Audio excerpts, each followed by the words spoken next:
Hi friends, നമ്മളിന്ന് ഉണ്ടാക്കാൻ പോകുന്നത് ലാഹോറി ചിക്കൻ കബാബ് ആണ്. അതിൻ്റെ എക്സാക്റ്റ് റെസിപ്പി അല്ല ഞാനിവിടെ കാണിക്കുന്നത്, കുറച്ച് മാറ്റം വരുത്തിയിട്ടാണ് കാണിക്കുന്നത്. വളരെ ടേസ്റ്റി ആയിട്ടുള്ള ഒരു കബാബാണ് നമ്മുടെ ഈ ലാഹോറി. ചിക്കനോ മട്ടനോ എന്ത് വേണമെങ്കിലും ആവാം, പക്ഷെ ഞാൻ ഉണ്ടാക്കുന്നത് ചിക്കനാണ്. അപ്പോൾ നമുക്ക് പെട്ടെന്ന് തന്നെ നമ്മുടെ ഈ കബാബ് ഉണ്ടാക്കാം.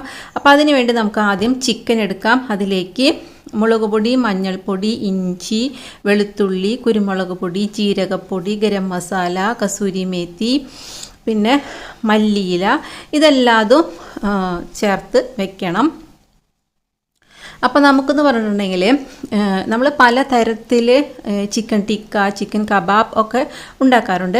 ഈ ലാഹോറി കബാബ് എന്ന് പറഞ്ഞിട്ടുണ്ടെങ്കിൽ കുറച്ചിങ്ങനെ ചെറുതായിട്ടൊരു മധുരവും പുളിയും ഒക്കെ മിക്സായിട്ടുള്ള ഒരു തരം കബാബ് റെസിപ്പിയാണ് ലാഹോറി ചിക്കൻ കബാബ്. പക്ഷെ നമുക്കെന്ന് പറഞ്ഞിട്ടുണ്ടെങ്കിൽ ഇപ്പോൾ ചിക്കനിൽ അങ്ങനെ മധുരം ചെറുതായിട്ട് കുഴപ്പമില്ല, എന്നാലും നമുക്ക് അത്രയ്ക്കൊന്നും ഇഷ്ടപ്പെടില്ല. അപ്പോൾ അതുകൊണ്ട് നമ്മൾ ആ ഭാഗം ഒഴിവാക്കിയിരിക്കുകയാണ്. ഇനി നമ്മൾ തൈര് ചേർത്ത് കൊടുക്കണം. തൈര് എന്ന് പറഞ്ഞിട്ടുണ്ടെങ്കിൽ കുറച്ച് പുളിയുള്ള തൈരാണ് ചേർക്കേണ്ടത്. ഇനി പതവ പുളി കുറവാണ്, യോഗട്ട് പോലെയാണ് കിട്ടിയിരിക്കുന്നതെങ്കിൽ കുറച്ച് നാരങ്ങാനീരോ വിനീഗറോ ചേർക്കണം. കാരണം എന്താ വെച്ചിട്ടുണ്ടെങ്കിൽ നമ്മളിത് ചുട്ടെടുക്കുമ്പോൾ നമുക്കിതിൻ്റെ ചെറുതായിട്ട് ആ ചുട്ടെടുക്കുന്നതിന് ഒരു ചെറുതായിട്ടൊരു പുളിരസം കിട്ടണം. ചെറുതായിട്ടൊരു പുളിരസം കിട്ടാൻ പാടുള്ളൂ കേട്ടോ, നല്ല പുളി ഫീൽ ചെയ്യരുത്. അതുകൊണ്ടാണ് നമ്മൾ കുറച്ച് പുളിയുള്ള തൈര് ചേർക്കണം എന്ന് പറഞ്ഞത്. ഇനി നമ്മൾ ഇതിൽ വെച്ചിട്ടുണ്ടെങ്കിൽ അവർ കാഷ്നട്ട് പേസ്റ്റ് അരച്ച് ചേർക്കാറുണ്ട്. അപ്പം ഞാനത് ഒഴിവാക്കി, ആ ഭാഗം ഒഴിവാക്കിയിട്ട് ഞാൻ എന്ത് ചെയ്തു, ബദാം തരിതരിപ്പായി പൊടിച്ച്, മറ്റൊരു കാഷ്നട്ട് പേസ്റ്റാണ് ചേർക്കുക. നമ്മൾ ബദാം തരിതരിപ്പായി പൊടിച്ചിട്ട് ഇതിലേക്ക് ചേർത്ത് ഞാൻ 20 ബദാം പൊടിച്ചെടുത്തിട്ടുണ്ട്.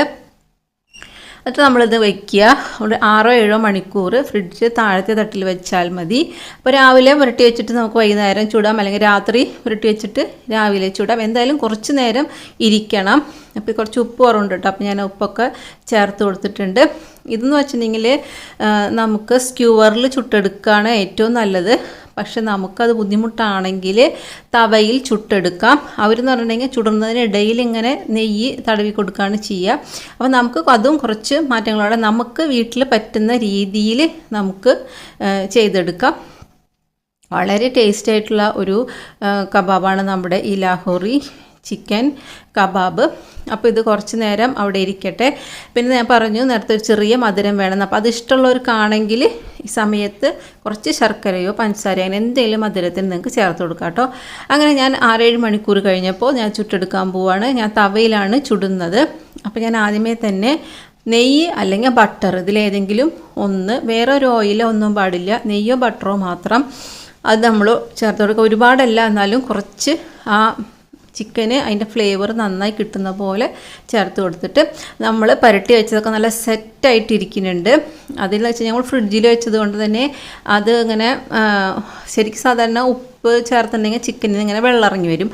പക്ഷെ അങ്ങനെ ഒന്നും ഉണ്ടാവില്ല, ഓരോന്നും ചിക്കനിൽ ഇങ്ങനെ പൊതിഞ്ഞിരിക്കുന്നുണ്ടാവും. അപ്പോൾ നമ്മൾ ചേർത്തിട്ടുള്ള ആ ബദാമൊക്കെ അതിലിങ്ങനെ പൊതിഞ്ഞിരിക്കും. എന്നിട്ട് ഇങ്ങനെ മൊരിയും. നമ്മളെ നെയ്യിൽ ഈ ബദാം ഇങ്ങനെ മൊരിഞ്ഞിട്ട് ആ ചിക്കൻ്റെ മീതെ ഇങ്ങനെ പിടിക്കും. അപ്പോൾ അത് കഴിക്കാൻ നല്ല രസമാണ്.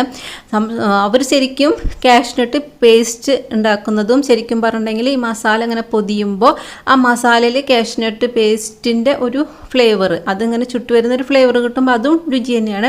പക്ഷെ അതിനേക്കാളും രുചിയാണ് നമ്മൾ ബദാം ഇങ്ങനെ, അല്ലെങ്കിൽ കാഷ്നട്ടായാലും മതി കേട്ടോ, തരിതരിപ്പായി പൊടിച്ചിട്ട് നമ്മളിങ്ങനെ ചുട്ടെടുക്കുക. കുറഞ്ഞ തീയിൽ വെച്ചിട്ട് കുറച്ച് സമയം എടുത്തിട്ട് ചുട്ടെടുക്കണം. പിന്നെ എന്ന് വെച്ചിട്ടുണ്ടെങ്കിൽ ഇതിങ്ങനെ ഡ്രൈ ആയി പോവരുത്, കുറച്ചിങ്ങനെ ജ്യൂസി ആയിട്ട് കിട്ടണം. അതായത് നമ്മൾ സാധാരണ ചുട്ടെടുക്കുമ്പോൾ ഇങ്ങനെ പുറമൊക്കെ ഇങ്ങനെ ചെറുതായിട്ടൊരു കരിഞ്ഞു വന്നിട്ട് ഉള്ളിൽ ചിലത് ജ്യൂസി ആയിരിക്കും, ചിലത് ജ്യൂസ് ആയിരിക്കില്ല. പക്ഷെ ഇതങ്ങനെയല്ല, പുറമൊന്നും നമ്മൾ അങ്ങനെ അത്രയ്ക്ക് മൊരിച്ചെടുക്കരുത്, ചെറുതായിട്ടിങ്ങനെ മൊരിഞ്ഞ് വരിക. പക്ഷെ ചിക്കൻ നന്നായി വെന്തിട്ടുണ്ടാവണം. നമ്മളിങ്ങനെ ചിക്കൻ കഴിക്കുമ്പോൾ നമ്മൾ ചേർത്തിട്ടുള്ള എല്ലാ മസാല നമ്മുടെ വായിലേക്ക് വരണം. അതോടൊപ്പം ഒരു ജ്യൂസി ആയിട്ടുള്ള ചിക്കൻ കഴിക്കുന്ന ഒരു ഫ്ലേവറിൽ, ഒരു സുഖത്തിൽ വേണം നമുക്ക് കഴിക്കാൻ കിട്ടാൻ. അപ്പോൾ അതുകൊണ്ട് തന്നെ നിങ്ങളിത് മൊരിച്ചെടുക്കരുത്. ചിക്കൻ വെന്തു എന്ന് മനസ്സിലായി കഴിഞ്ഞിട്ടുണ്ടെങ്കിൽ നിങ്ങളിത് കോരി മാറ്റണം. അപ്പോൾ ഒരു 5-6 മിനിറ്റ് കഴിയുമ്പോൾ നമ്മൾ മറിച്ചിടുക. പിന്നെ ഇങ്ങനെ കുറേ നേരം വെയിറ്റ് ചെയ്തിട്ട് മറിച്ചിടാൻ നിൽക്കരുത്. നമ്മൾ ഇടയ്ക്കിടയ്ക്ക് തിരിച്ചും മറച്ചും നമ്മൾ വേവിച്ചെടുക്കണം. പിന്നെ വെച്ചിട്ടുണ്ടെങ്കിൽ നമ്മൾ മട്ടൻ ആയിരിക്കുമ്പോഴും ഇതുപോലത്തെ വലിയ പീസ് തന്നെ ആവാം, പക്ഷേ ഇതിനേക്കാളും കുറച്ചുകൂടെ സമയമെടുക്കും മട്ടൻ ചുട്ടു വരാനായിട്ട്. മട്ടൻ എന്ന് പറഞ്ഞിട്ടുണ്ടെങ്കിൽ നമുക്ക് ഈ തവയിൽ ചുട്ടെടുക്കുക അത്ര എളുപ്പമല്ല. അപ്പോൾ അതുകൊണ്ട് തന്നെ മട്ടനാണ് നിങ്ങൾ ചെയ്യണമെങ്കിൽ നിങ്ങൾ ശരിക്കും പറഞ്ഞിട്ടുണ്ടെങ്കിൽ നമ്മൾ ഗ്രില്ല് ചെയ്യേണ്ടത് തന്നെ ആയിട്ട് വരും. അപ്പോഴാണ് ശരിക്കും, പക്ഷെ പെട്ടെന്ന് ഗ്രില്ല് ചെയ്തെടുക്കണം കേട്ടോ. അതുപോലെ ഇനിയിപ്പോൾ അവർ ബീഫിൽ ചെയ്യാറില്ലത്, നമുക്കിനി ബീഫിൽ ചെയ്യണമെന്നുണ്ടെങ്കിൽ നമ്മളെന്താ വെച്ച് കഴിഞ്ഞാൽ വളരെ കനം കുറച്ച് പീസാക്കിയിട്ട് എടുത്തിട്ട് പെട്ടെന്ന് ചുട്ടെടുക്കുക. കാരണം ബീഫും വെന്ത് വരാൻ വേണ്ടിയിട്ട് സമയമെടുക്കും. പക്ഷേ ഏറ്റവും രുചി ശരിക്കും പറഞ്ഞിട്ടുണ്ടെങ്കിൽ ഈ രീതിയിലുള്ളത് ചിക്കൻ തന്നെയാണ്. പക്ഷെ ചിലർക്ക് ചിക്കൻ ഇഷ്ടമല്ലല്ലോ, ചിലർക്ക് മട്ടനാണ് ഇഷ്ടം. അപ്പം മട്ടൻ ഇഷ്ടമുള്ളവർ മട്ടനിൽ ചെയ്യാം.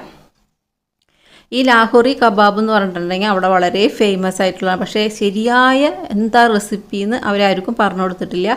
പക്ഷെ ചിലരൊക്കെ ഊഹിച്ചും ഒക്കെ ഇങ്ങനെ നമുക്ക് റെസിപ്പികൾ പറഞ്ഞു തരുന്നതെന്നാണ് ഞാൻ ഈ റെസിപ്പി കണ്ടുപിടിച്ചിട്ടുള്ളത്.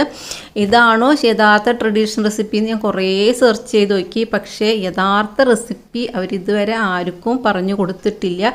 അപ്പോൾ അതുകൊണ്ട് അവിടെ പോയി കഴിക്കാൻ അവസരം കിട്ടുകയാണെങ്കിൽ നിങ്ങൾ പോയി കഴിച്ച് റെസിപ്പി ട്രൈ ചെയ്ത് നോക്കുക. അപ്പം എന്തായാലും നമുക്ക് പാകിസ്ഥാനിലേക്കൊന്നും പോകാൻ പറ്റില്ലല്ലോ. അപ്പോൾ അതുകൊണ്ട് നല്ലൊരു വിഭവമാണ് നമ്മുടെ ഈ കബാബ്. അപ്പോൾ ഇത് പാകമായിട്ട് കണ്ടോ, അത് പാകമായിട്ടുണ്ട്. പക്ഷേ ഇതിന് നിറമൊന്നും മാറിയിട്ടില്ല. ഇതൊട്ടും എന്താ പറയുക, ഒരു കരിഞ്ഞ ഒരു ഫ്ലേവർ കിട്ടില്ല, ഒന്നും ഇല്ല. പക്ഷെ ഇത് കഴിക്കുമ്പോൾ നല്ല അടിപൊളി രുചിയാണ്. അപ്പോൾ എല്ലാവരും ട്രൈ ചെയ്യണം. വളരെ ടേസ്റ്റി ആയിട്ടുള്ളതാണ് ഈ ചിക്കൻ ലാഹോറി കബാബ്.